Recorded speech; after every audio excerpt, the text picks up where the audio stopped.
Alright everyone, here's a truly awesome game. They don't get much better than this. This one's called Gold Rush and it's from Deric Hafer and it's for grades 3 to 8. You'll need cones, mats, and 6 pins. And I've been playing it for the last couple of weeks with students. They absolutely love this game. They keep asking for it. It's non-stop action, back and forth, strategizing, laughing, having a great time, sweating it up. Alright, so you have two teams, one on each half, and you're going to place down cones to form a base in each side. And you can also use the basketball court lines to help form those bases. And in each base, you're going to place down 3 pins or bean bags or whatever objects you might have to represent gold. And then in the corners, you're going to place down exercise mats to form jails. So on the green team side, you're going to have a red jail, and on the red team side, you're going to have a green jail. And the goal of the game is to get all 6 pieces of gold to your base. So a capture a flag idea. And some of the rules is when you're on your own half, you're safe. You can't get caught, you can't get tagged. But as soon as you enter the other team's territory, you could get caught. So you see the red player got caught, that red player has to go into the jail on the green team side. Meanwhile, a green player has made it safely into the safe zone or the base on the red side. That player can stay in there for as long as he or she wants, but when it's safe to try and get out with a piece of gold, 1 piece of gold at a time, no more than that, and has safely done so and made it so that team has 4.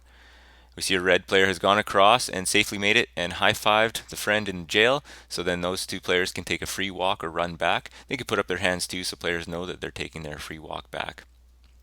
A green player has again safely made it into that zone over there and went to grab a piece of gold, has left that zone but got caught. So what happens then is the gold must go back and then that player must go into the jail. We see another green player has made it and got into that zone again to take a piece of gold, but remembered the friend that was in the jail and thought, okay, I have a decision to make. Can either bring a piece of gold back to the base or save the friend. Can't do both. This player decided to go and try and save the friend, successfully did, so they get the free walk back to their half. And we see a red player has gone across but got caught right on the line, so halfway in that line.